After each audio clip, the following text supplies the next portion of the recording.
If you love ancient history, then this is the channel for you. History Hit TV. It's like Netflix, but dedicated just to ad-free history documentaries, including a huge library of ancient history content from the 9th Legion to Boudica to the First Britons.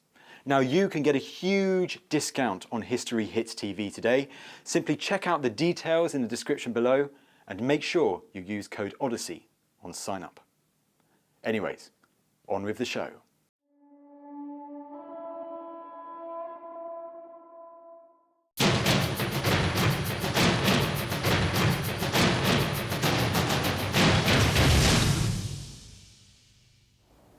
Welcome to Dorset and the windswept landscape of Cranbourne Chase, an area that archaeologists have been drooling over for years because it's jam-packed full of archaeology. Take this field, for instance. Recently, 2 different sets of burials have been discovered here, and the local farmer wants to know whether they could have anything to do with something that he's discovered just close to his house. Strictly speaking, it was some pigs who made the discovery. They were rootling around in this area over here when they unearthed a mosaic floor and lots of bits of wall and Roman tile like this. Apparently, they're part of a large Roman building, but it's the wrong shape for a villa. So what on earth could it be? And are the burials up there the people who lived here? The farmer is desperate to find out, and I've promised him personally that over the next 3 days, Time Team won't let him down.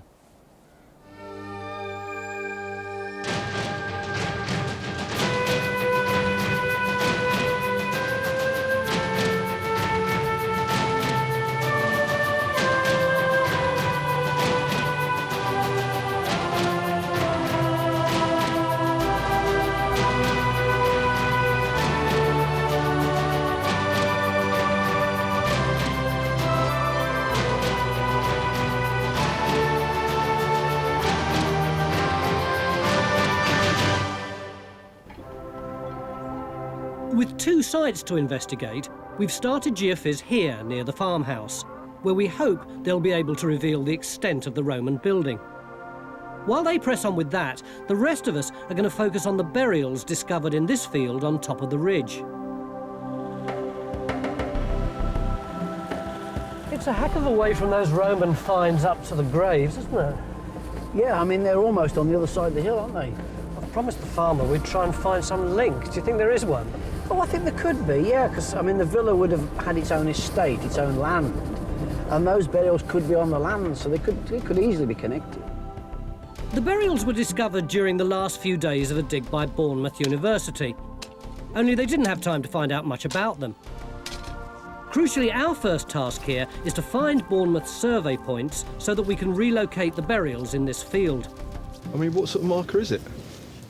It's a long aluminium spike, probably about that deep. So it's a proper survey pole? Yeah, big head on it, yellow marker on top of it. We found the one in that corner, so we know what they look like. And it should be in this area. Right. I'm a bit concerned it might have been ploughed out, though. That's the plough edge. Of course, I never doubted that we'd find them for a second.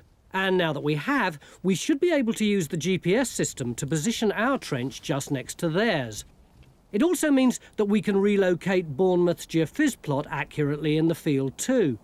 The actual burials don't show on this survey, but as you can see, this plot is showing lots of other archaeology that could be relevant. We're at the top end of this field here, looking down, and you see it's covered in features typical of Cranbourne Chase. You know, it seems to have archaeology of all sorts of different periods in it. What do you think that is? I think this is a ring ditch, which probably means it's a ploughed out Bronze Age barrow. Sometimes there are Bronze Age burials in, but there are often later burials around the edge as well. Presumably these are field boundaries? Yeah, I think we've got some sort of linear sort of land divisions running across here, but as you say, these smaller areas look as if they're Iron Age or Romano British fields. Where's our burials? Well, we've got 2 areas, one area up in a ditch here, and then a bigger group down in the middle here. That's where our trench is going in, because although we've got burials here, we don't know what date they are. Is this our lads here? Down in the middle there, yeah. So one of the first things we've got to do is try and find out what date those burials are. So as Trench 1 gets underway over the burials, near the farmhouse, our historian Guy de la Bedouilliere's finding out more about the Roman building. It's the pigs that discovered this. The pigs? Yeah, the pigs. When the pigs were out in the whole of this field. Trailing away? Trailing away. No, they used to come back with their little mosaic cubes in their mouths Really? and drop them into the water troughs, and I thought it's time to investigate a bit further. So you have had an excavation? We've had a little excavation just over the far side there where we discovered the mosaic floors. But what other evidence of building material have you had? There's lots of flints, Roman roof tiles just scattered on the surface. And when you actually cultivate over the ground, you can actually feel the tractor going over other buildings. So how far do you think the building spreads? you can definitely see a platform. Yep, I can see further that. out. So have you got scattered traces of it stretching right the way over? Yes, so it's much bigger than that. Yeah. I think so. Up on the ridge with the full team at work, it hasn't taken long to whip off the turf, but somehow we seem to have opened up our trench on top of where Bournemouth were digging. Is this your fault, Henry? No, everybody's pointing the finger at me, Tony. But, basically, I mapped out the position of their original trench, Bournemouth's original trench, and I've only just found out they had an extension. That they didn't tell you about? Nobody told me about it, no. Yeah. I'm innocent. So all of this area here is already dug? No. Only small parts of it. Come and have a look at it. Some of this stuff is absolutely pristine archaeology. You see there's a ditch running through there. You can see there's the natural chalk there, the white stuff there, and then this is the actual edge of the ditch running along there. Yeah. And then it comes along and it turns and it comes down this way here. There's a bone here. That's right, there's an animal bone actually in the top of the ditch. Yeah. We've had loads of pottery out there already. Now here we think we might actually have a grave. And is this a new grave? This is a brand spanking new grave, never been dug. Only this bit of our trench overlaps with Bournemouth's excavation. They dug this grave but didn't get any dating evidence. The skeleton would have been taken away for analysis, and we've quickly re-excavated it to confirm it's empty. That looks like a good solid chalk bottom down there, Ian. Yeah, this is the bottom of the grave. And no bones in it, so it's definitely been excavated before. Oh yeah. So we've got two more graves here that have never been excavated. Yeah. Aren't they clear, Tony? Absolutely. In the chalk, you know, you can see the edges clearly, can't Even you? I can see that there are graves The here. contrast of the white chalk and the brown fill. This is a heck of a lot of graves, isn't it? Isn't that going to be a problem? Well, we're not going to dig them all, we just need to know where they are.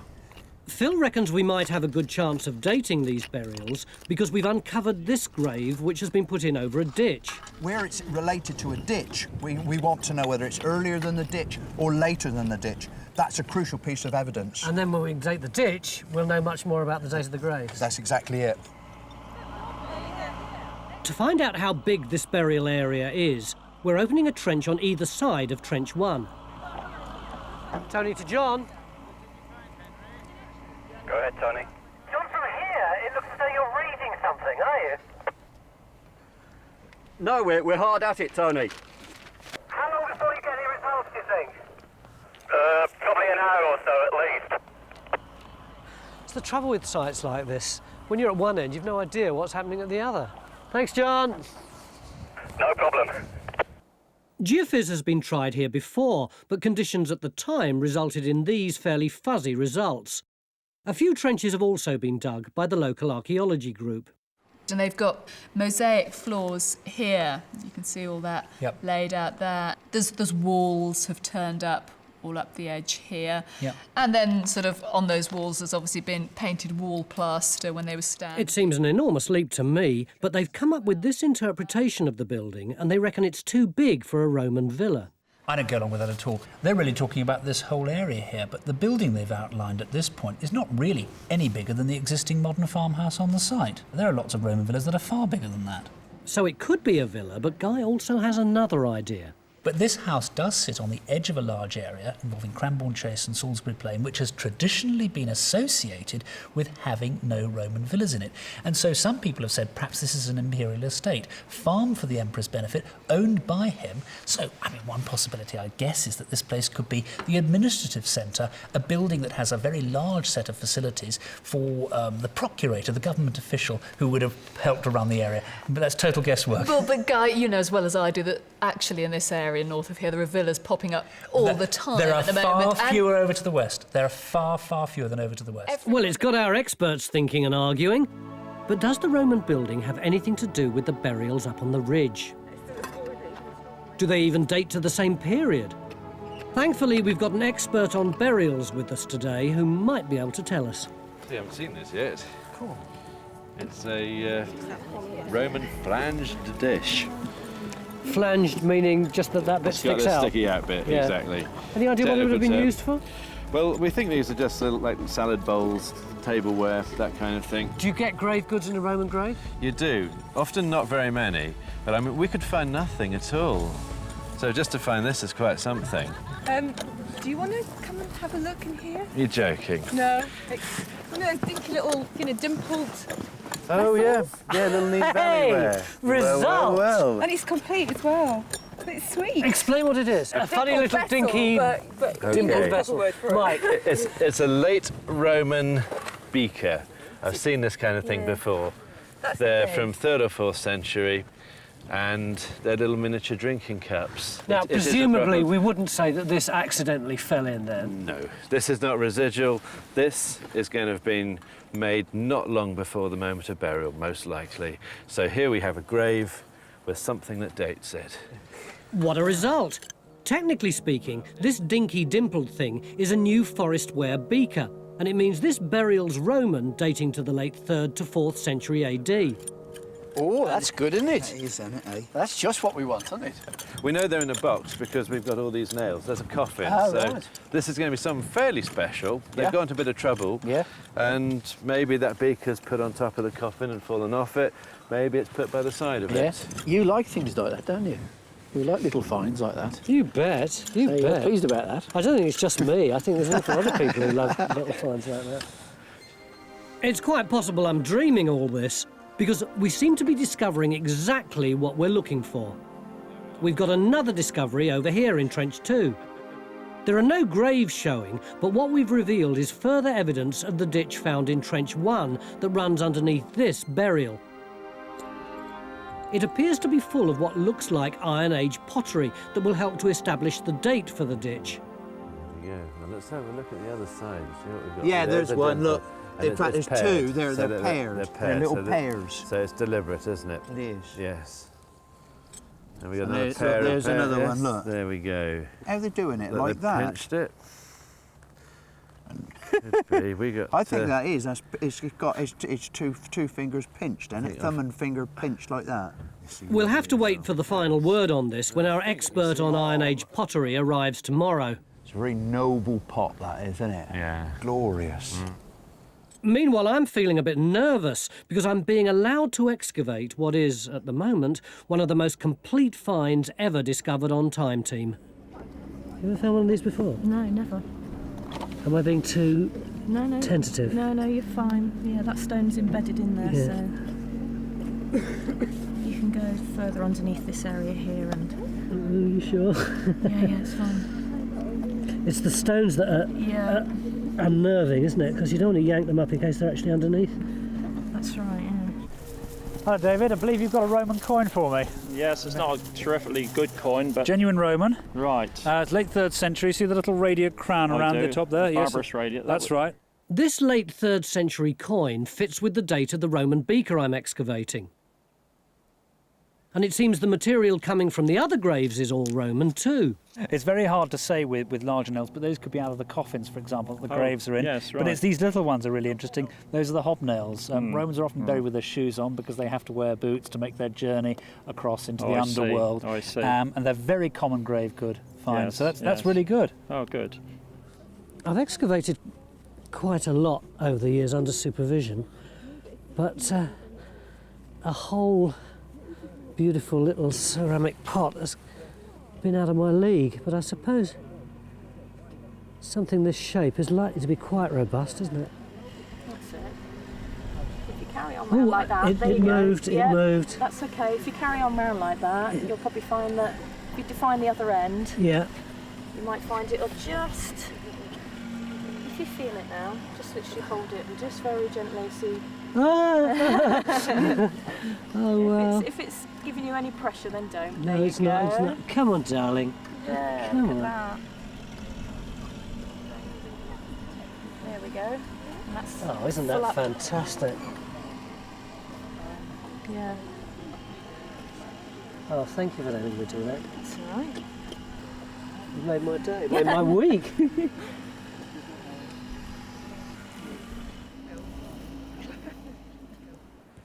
All day we've been concentrating on digging the graves on the far side of that ridge, and no wonder, because they're really exciting.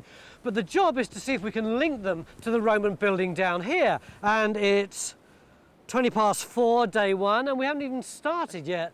Any chance, John? Well, we're getting there, but slowly. It's not good conditions for resistance. It's been too dry. The spread of building rubble's making the results slightly blurry, although they do seem to match the suggested outline of the building. To start with, John reckons we should put a trench in here. Well, certainly that looks like the darkest area of your resistance, doesn't it? So perhaps there's more rubble and stuff there. So yeah, let's start with that. With the archaeology close enough to the surface for pigs to unearth, our trenches here to begin with will be hand dug. Straight away there are a few bits of tesserae or Roman mosaic floor coming up. I know that more than anything else, the farmer Simon is keen to find out more about his Roman building and hear what our experts make of it. Pretty good day one. Yeah, I think we've begun to sort this out, this bit here. In what way? Well, we don't seem to have any burials in that trench over on the far side there. We've only got one possible one in the end here. It doesn't seem to go much up the slope, so if anything, it's only coming this way.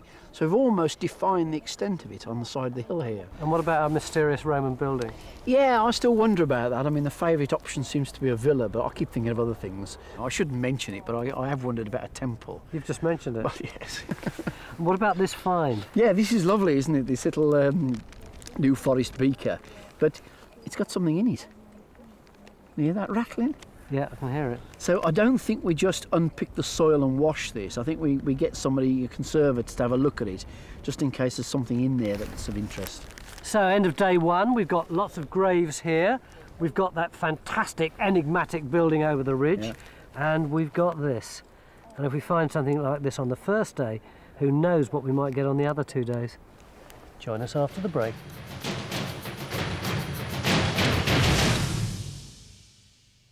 Welcome back to Cranbourne Chase. Down there we've got at least 3 Roman skeletons. Way over there we've got what seems to be a large Roman building.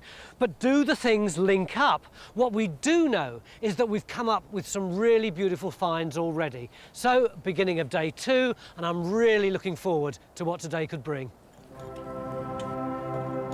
Yesterday, to my amazement, we quickly managed to establish that these burials are Roman and date to around the late 3rd to 4th centuries AD, and we'll find out more about them over the next 2 days. But the archaeologists also want to know how the burials relate to some of the other archaeology showing in this geophys plot. To start with, Phil wants an expert's opinion on the decorated pottery discovered yesterday. Can you give us a date for that pottery? Oh, yeah. Oh, that's nice, isn't it? Well, that's what we thought. Yeah, it's 1st century BC. It is Iron Age. It's very late Iron Age. It's classic for this part of the world, this part of Wessex, Cranbourne Chase. Well, that's excellent, yeah, because that does confirm what we were thinking, that this ditch is so much earlier than our burials. Yeah. It means that we now know this ditch is late Iron Age, and that the Roman burial we've discovered here must have been put in after the ditch had long gone out of use. Spurred on by our early success, Phil's now widening Trench 2 to investigate yet more archaeology. Now what have you done? So we got a feature in here. Yeah. The thing is, it only sticks that much into the trench. Typical. So I want to know where the other side is. Sure. But you see, look, it's actually quite substantial. Oh, and this is good fill material. That's right. Isn't it? All this brown material is the actual feature, and then you've got this distinctive chalk line that comes along there. I also wonder whether it might not be a building platform. That's another possibility, isn't it? Yeah. Over near the farmhouse, we know we're excavating a Roman building. We're just not sure what it is exactly, or if it existed at the time of our 4th century burials. Although it's early days in terms of digging, Guy has been looking for clues to the date of the building by examining the farmer's collection of finds. Simon, I've been looking at all these finds that you've got. Now, did they all come from around the villa or a bit further afield? They come from all through the bottom of the field there. Right. So all over? Yeah, right. all over. There's an interesting story that's emerged from it because the Romans arrived in this area around the year 43. Now, I think we're quite close to an invasion period fort at Hod Hill, aren't we? That's not far away. Not far away. Right. Now, these brooches belong to around that period, around the middle of the 1st century, but then... Although the brooches indicate some Roman activity here just after the invasion, there's not enough to suggest people were living here. In fact, the coin collection only starts some 200 years later. Then the coinage picks up in the late 200s, getting on for the end of the 3rd century, and there's a very respectable run right the way through into the 4th century, up to this coin, which didn't circulate after around the year 353.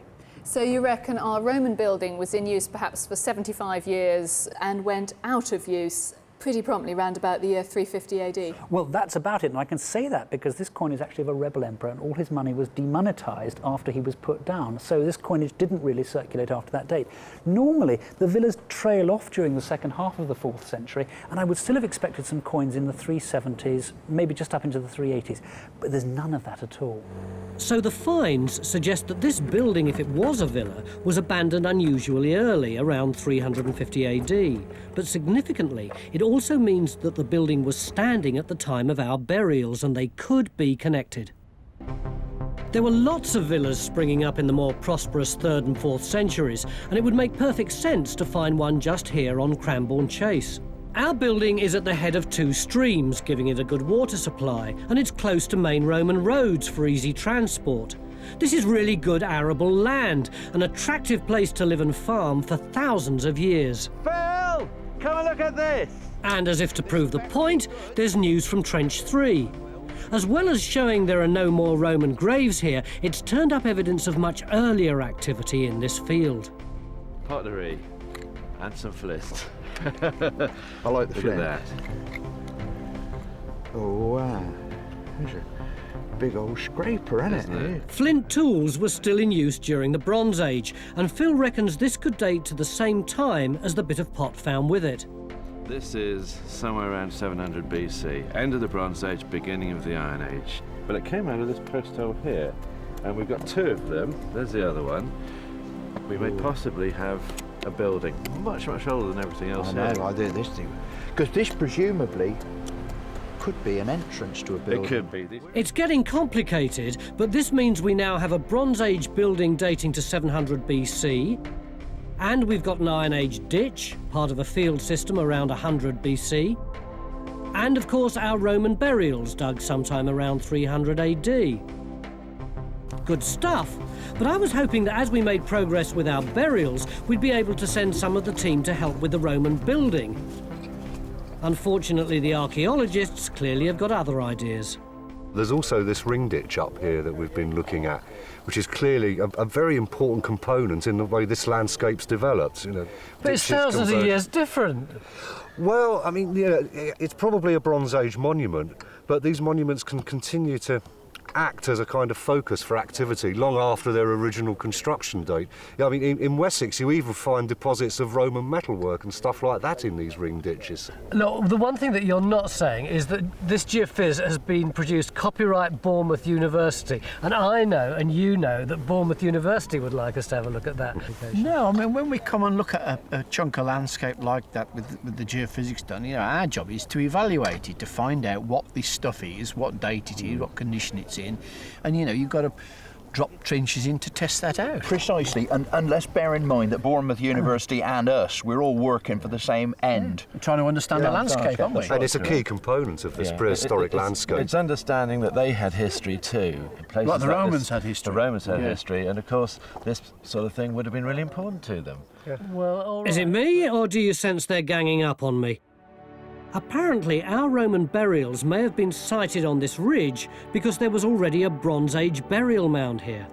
We're now opening up a trench across the ring ditch to check its date and see if it was reused for later burials. Mick, meanwhile, hasn't completely forgotten about our Roman building. How are you getting on then, Bridget? And despite a tiny trench, we are making progress. Although Bridget still has a jumble of walls to make sense of, she's got a theory about them. if we are actually below a tesserate floor, Right. this could be a heating channel. I mean, it's just speculation at the moment. And then that would actually come up around here and then go off this way and go off along this way here. What makes you think that this might be all underneath a tessellated floor? Well, it's crazy. Look at the amount of tesserae we've got. Oh, right. It's everywhere. And we've got loads of wall plaster as well, some of it decorated, all of it red and white. And all of that has been found in this tiny little area here. Right. So, you know, if you have removed a floor, gone through it, then it's all just fallen into whatever feature this is, potentially the heating channel. Have you got a dog's dinner this end as well? No, we have the cordon bleu pièce de résistance here, I think. It looks like Carenza's found the remains of a Roman plunge pool. Corner of wall Yeah. in this end of the trench, which hadn't showed up at all on the geophysics. That started to go down here, so we extended the trench back, and you can see what we've got here is a feature that's going right into the ground. There's the plaster, the pink painted plaster, crikey, still yeah. in situ on the edge of the wall there. You can see it's curving round there, just turning to come round there. Here it's curving up here, and I think that might be the bench they sit on. Well, there's obviously quite a lot of work to do there, isn't it, to sort that out? Well, It means the building we're digging is a bathhouse, one of the necessary luxuries of a posh Roman villa. What we need here is more diggers. But there's no chance of that at the moment, because up on the ridge, Phil's extending Trench 1 to find the sudden extent of the burials. There it goes. There they come. Look at that. The beauty. So, we haven't got the end of the cemetery yet. So it's what, 30 metres? Given that we're also putting a trench across the Bronze Age ring ditch, which means we may reveal burials from other periods, Mike, our expert on death in Dorset, has arranged to show me how much burial practices have changed over the centuries. So this is going to be a timeline of burials, is it? That's what we're going to do. And we'll start you off 4,000 years ago, Yeah. 2000 BC, southern Dorset. Here we are. And Bill here Hi, Bill. is dead. Don't try this at home. What you're about to see is a Bronze Age beaker burial. And he's going to be in a crouched position at the bottom of this pit. Men go on their right side, women on their left side. And his body's going to be really tightly crouched. They're beaker burials because they have a particular type of pot, a beaker. Yeah. Pretty little thing decorated. Sometimes they have a bronze or even copper dagger in with them. There may be a few other bits and pieces. Do we know why they would have adopted that kind of position? As you can see, it looks like he's asleep. Yeah. That's one possibility. It's that sense of sleeping into death. It could also be that they're seeing these almost like little babies again, that they're going back into a kind of greater womb. We're not really sure. This kind of Bronze Age burial was covered by a huge mound of soil and had a ditch dug around it. It's likely that the ring ditch in our field is the remains of a burial mound like this, and that the pile of earth has been ploughed away over 4,000 years. Well, we won't kill Bill now. We'll leave him uncovered. That's the early Bronze Age, right? That's it. And if you come over here, Yeah. we'll look at the Middle Bronze Age. Which is what sort of period? 1500 BC, 500 years after that, and people have been cremated, and their ashes are placed into a large pot, and there are no grave goods at all. Now, you might think this was real cheap funeral stuff, Yeah. but they're using about a ton of wood to actually burn the body on a pyre. They're burying them not very far from where they live. Sometimes they're reusing the barrows that these earlier ones went into. Sometimes it's just like a little family plot behind the settlement. Apparently, ditches around burial mounds like this one we're digging were reused for burials in many different periods. And I can see now the only way we'll ever really understand why is to investigate them.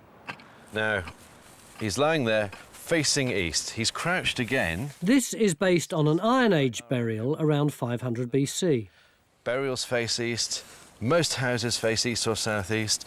Even the entrances to their enclosures face east. So it's the key kind of direction. He might have a pot put in, let's say, behind his feet. A sword, not at his belt, but actually behind his back. And I've got two disgustingly greasy pieces of pig. We've got a bit of jaw and a front leg, and these go on his stomach. Is it there to keep him stocked up on his way to the afterlife? Is it that he's the missing person from the party, so he has his final and last meal? Don't know.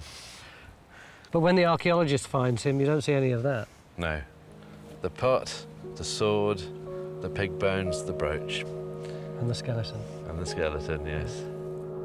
But people were also cremated in the Iron Age. Their ashes were buried with a collection of pots, a chunk of classic feasting meat like pig, and sometimes perhaps a personal object like a brooch. However, the fact is that relatively few Iron Age burials of either type have been found, and it's one of the biggest mysteries in archaeology. Could they just have been hung up for the birds to take? Very likely a number of them were, because we actually have settlements with these small bones scattered about. It never ceases to amaze me how much can be learnt by excavating skeletons, but it takes time. Tomorrow we should learn a lot more about the 3 Roman people buried here. It was from this burial yesterday that I skillfully excavated this complete New Forest ware beaker, and now the moment's come when we can find out what was inside it. Is there anything inside it, or was that rattle just earth moving? No, it's just all fallen away right now. And I'm about to tip this up. Yeah. And let's have a look. Oh, a lot of earth.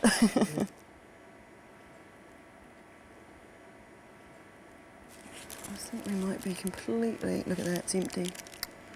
Absolutely stony empty. Yeah. That's a shame. So far, everyone's been carried away by the wealth of archaeology up on this ridge. But as we approach the end of day 2, I'm determined that we should do our best to find out more about the building we now all agree is likely to be a Roman villa. Mick? Yeah? There is marginally more activity going on here than there was yesterday, but basically it is 1.5 trenches and 5 diggers. Yeah, cheeky devil, there's a lot of activity going on down here. Is there enough for us to be able to have sorted out by this time tomorrow what's going on in this building? No, we've got a lot to do. We've got a lot more work to do, but, you know, we've got more people going to be released because we've pretty well finished up on the hill. We can bring a lot of people down here, and we've got a lot of geophysics to guide us, haven't we? He was shaking his head just now. Yeah, because I don't think we're beginning to understand the building yet, certainly not the extent. It's all a bit fuzzy, it's not as clear as we would hope, and I think we've got to ignore this plan information and just look at the geophysics. Yeah. It was only speculation, that plan, anyway, wasn't it? Yeah, so we've got Bournemouth's earlier survey in the chicken field. We've got ours shown in red and yellow here, and there's several areas we could put in trenches. Yeah, for my money, we know that's now a plunge bath. We've got to finish that, record it, and finish that trench, but not do anything else in that area. We know that's the baths. The question is it attached to the rest of a villa building? So where is that? But, I mean, normally we'd get John to do the geophysics, and then we'd target various areas of that and work it out from that. And I don't see why we shouldn't do that in the remaining day that we've got. So we've got just 1 day left. I'm pretty sure that we can sort out what's going on up there, and we're going to bring all our resources down that hill to the villa. Join us after the break.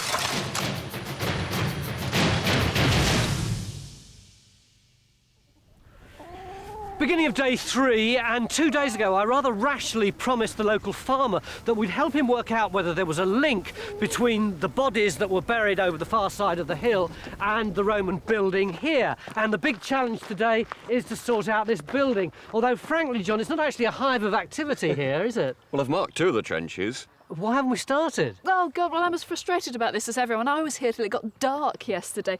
We've got the problem. We want to go big to find the extent of the villa, but we need to keep it small because there's so much coming out of the trenches. So, yeah, we just need to get a move on. And we've still got no diggers. I know. Can I borrow you for a moment? Yeah, sure. Over here, we were planning to put a trench in, weren't we, where the chickens are? I don't have to move my chickens, do I, Tony? Well, I don't know. What's the answer to that? Do you? I hope not. Can we put a trench in while they're still there? Will they fall in? Do they like archaeology? Well, I hope so. We'll soon find out. So, a big push here today, with most of the team moving to this end of the site. Now that we've got a bathhouse, we're almost certain we're dealing with a Roman villa. But it's a question of how big it is. Today, we're ignoring previous speculation about the layout of the building and going back to basics by targeting strong geophys features across the area. We're putting in 3 more trenches, including trench 5 that Phil and the chickens will be digging. Up on the ridge, we've left literally a skeleton crew here to finish off. The farmer had been wondering if these burials were connected with his Roman building, and so far we've established that, broadly speaking, they're of the same date, late 3rd to 4th century AD. Today, after 2 days' careful excavation, we're learning details of the individual burials. It's actually an elderly female that we've been able to age and sex her now. Yeah. And this elderly woman wasn't buried alone. These are the remains of a small terrier puppy that was put in the coffin beside her. I mean, there are all sorts of interesting implications to that, aren't there? Whether, you know, they killed the dog and put it in the burial, or, you know, whether the dog died the same time. There's all sorts of things could be going on. I suspect what's happened, it was actually killed to go in with her. Right. Now, although that might sound quite horrible to us, Yeah. if you have a firm belief in an afterlife, Take the then dog it's with not you. that bad. Yeah. You know, you just got a new puppy. Take it with you. You sort want of your thing. puppy to come Yeah. with you. We've established that these burials don't extend beyond this area. We're only investigating 3 of them, but we estimate that there may have been as many as 20 graves here. However, the big news for me today is that apparently our experts don't think these are the people who lived in the villa. This cemetery probably goes with the settlement that you can see on the geophysics, and that settlement may be like a village for the workers tied into the estate on that big building, which is presumably a villa. So they think the burials could be the people who lived and worked here on the villa estate. Apparently some of them have thought this for a while. I know they've been busy, but someone could have told me. Phil, you seem to have created a big spoil heap over there. Have you found any archaeology? Absolutely none at all. But my trench is full of chickens. Well, we've dug 2 big holes over here and there's very little coming out of these as well, so much the same story, really. No, but we're going to extend the trench in the opposite direction just to make absolutely certain there's nothing here other than chickens. OK, keep me posted. It's like the birds, isn't it? Oh, look, one's got a worm. They're really after that one. It appears that our geophys survey was picking up a change of geology and not more of our Roman building. It's starting to look, Simon, as if possibly the range of buildings is actually quite confined into just the area we've been digging in. It doesn't look as if it's going over towards your pond, and at the moment, unless something's a lot deeper underneath this stuff, it doesn't look as if it's here either. But in Trench 1, what we've got is evidence of a bathhouse with a plunge pool almost still intact. Not writing though. Carenza, if you look, John's come up with the other corner of the bath. That's good, isn't it? So we now know how wide the plunge pool was, and it is just about 6 feet wide. That's right, and it's not going to be a lot longer. It'll either be a 6-foot square or perhaps a slightly longer rectangle. Yeah. Not very big, but quite impressive. What's lovely is all the plaster around the edge. But what I think is really interesting is the tiles. They've obviously all been deliberately lifted and removed. I know, it's like someone's come along and lifted up the decent tiles, presumably to reuse them somewhere else, and they haven't gone for the broken ones, and they haven't gone for the ones at the edge that have got the rolled plaster on top of them. They've just taken the decent ones. Up on the ridge, the latest news is that the building platform that Phil found in Trench 2 has turned out to be the remains of a Roman period building dating something like 100 years before the burials. It appears that our cemetery was put in alongside an old derelict building. A scenario found before in this area and which also had burials dug into an old ditch. But why did these people get buried next to a ruined farmstead? Because they buried them in the ditch. If you want to bury a body, it's a great deal easier to bury your body in a silted-in ditch, which is a hell of a lot less work than trying to hack a hole out of a stony field. Time now to find out about the Roman burial in our ditch. What can you tell us about this one? Well, apart from the fact the poor thing's had his head squashed, we've got a young teenager, about 13 to 15 years old. At the moment, whether we'll be able to sex it ultimately or not, I don't know. It depends about how much we can see. But generally at this age, it's difficult to sex, so we're not really sure. Matt, what's happening around the feet? Well, we've got more and more of these hobnails turning up. This morning we had a row going across here, and now we've got ones coming across here as well. So definitely he was wearing a pair of shoes. So, Mike, where are we now on our timeline of Dorset death? We've finally got to the Roman period. Now, we've got to remember that he's being dead in the 4th century AD. Yeah. And up until 200 AD, most people were getting cremated. And what we find after that is throughout the empire, not just Britain, and even beyond the empire to the north into Scandinavia, inhumation becomes the rule. Now, he's wearing a shroud and he's in a coffin. So this is very like the kind of burial that the people over there would have had. Almost identical. Now, we're not sure about the shroud. We have 1 or 2 cases where we have the impressions of the linen actually into plaster that's been put over the body in certain cases. And the interesting thing is we've just found a shroud pin in the cemetery. Up until now, I don't think anyone's ever detected one of these in these graves. It's the first time. So, fantastic. Yeah. This is the iron shroud pin. It was discovered with the 3rd burial. I don't think any of the diggers realised its significance, although they knew the body had been shrouded because the bones are tight together. It's difficult to say much about it as the middle has rotted away. And here's a little flask like the one we found. That's it. Now, we've put oil in this one. It could have had wine, it could have had nothing at all. And again, this goes in by the side of the body. We found lots of hobnails in our graves. All that gets left are these, the hobnails. This can be because they were buried wearing their shoes, but apparently sometimes the footwear was just placed by their feet. It's been suggested that maybe they're seen to walk to the afterlife. We know that they're not always their own boots because we have children's burials with adult shoes in. And that suggests to me that this is more than just an ordinary item of footwear. It has a symbolic significance far greater than the objects themselves.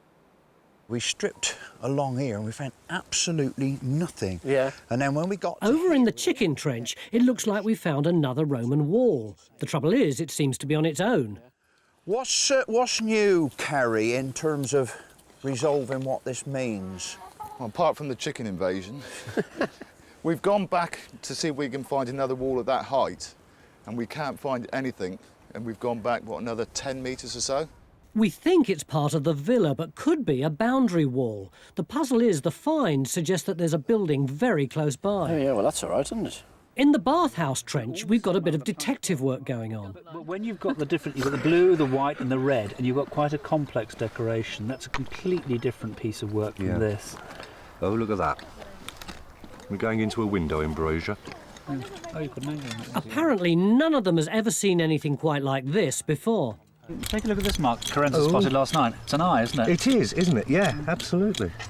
You definitely think that is. I mean, I saw it in the trench last night. That is not accidental, is it? It's a very classical type of iron. It's the same technique used on a statue where you impress to make the pupil. But with time marching on and 2 of our trenches finding no archaeology at all, I want to know what we're going to do next. I think what we should do is actually link these 2 areas beyond the coal plunge into the far trench where you've got the evidence of the hypocaust, because that way you can establish the rough dimensions of this bath suite and also have a look at its sort of phasing and construction. Isn't that the policy of despair? No, not at all. But yesterday afternoon you said that we already knew that this was a plunge bath, so there was no point digging that anymore. We ought to go and dig somewhere else. Plead guilty, my lad. But we've looked over there. There's only a bit of wall, and as Carenza says, there's no archaeology over here. That brings us right back to this. We know the phasing here is far more complicated than we thought. Perhaps this bathhouse has been built into what was actually a much smaller building than we originally thought. So she's right. We should be looking over here and understand this building, given the time we've got left. We've got lots of spare labour to concentrate here, given that we haven't found anything in our other trenches.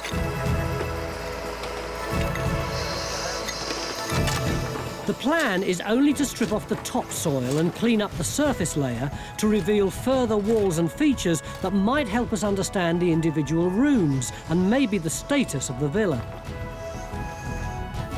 Up on the ridge, we're now busy recording the evidence we've found.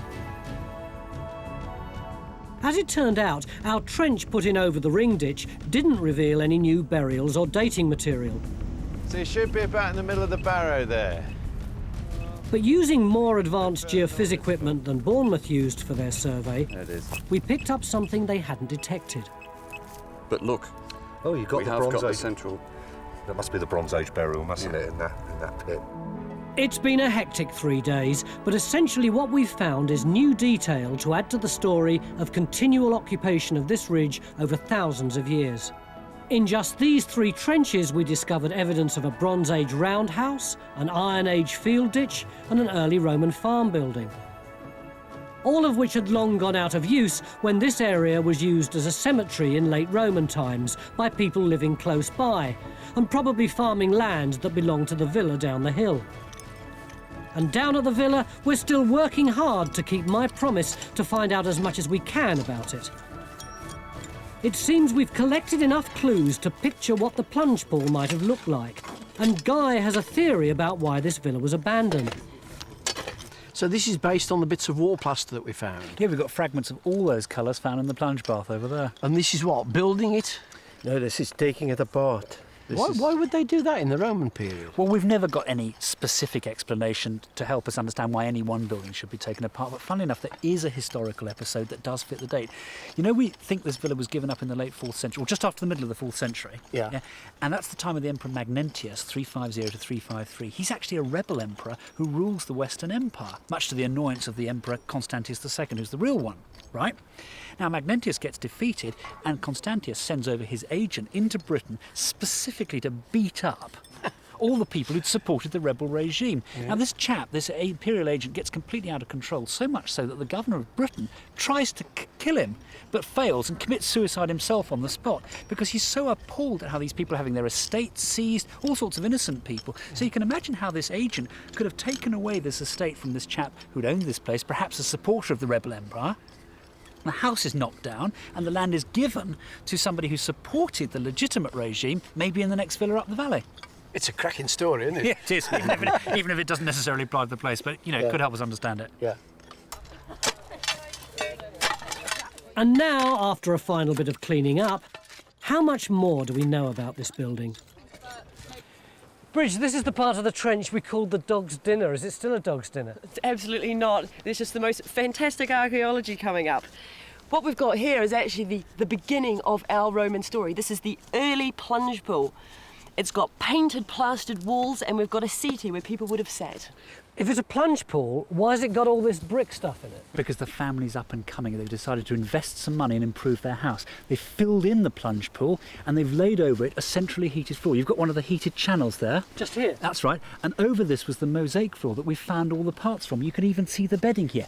This family was upwardly mobile. And that's not all they do at this point. At the same time as they lay the mosaic and fill in that plunge bath, they built a whole new bath range. Where's the bath range? Well, we were right to extend the trench this way because we've got another 2 rooms exposed. This rubble here is clearly infill, so these are quite deep chambers. These are heated rooms. We've probably got the hot room and the warm room that will go with the cold plunge bath, so you've got the sort of triple arrangement of a standard Roman bathhouse. So, you walked on heated floors into the tepidarium with its warm bath.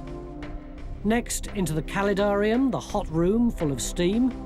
And then finally, into the frigidarium, the cold room, to take a dip here in our cold plunge pool. As for the rest of the villa, well, the fact that these trenches turned up nothing makes us think that the Roman building remains are fairly concentrated in this area. Stuart has spotted that there are earthworks in the field opposite, and it's possible that the major part of the villa is across the road. As ever, Victor's been quick to interpret this idea, and his sketch shows the bathhouse on the end of a typical 4th century villa, as it often was because of the fire risk. As for the people who lived here, where were they buried? Well, I'm told somewhere up on the higher ground, possibly in a mausoleum. But that's for another day. I suppose I'd hoped that at the end of the 3 days we'd be able to turn around to Simon and say the people who were buried up on that hill were the people who lived in that villa.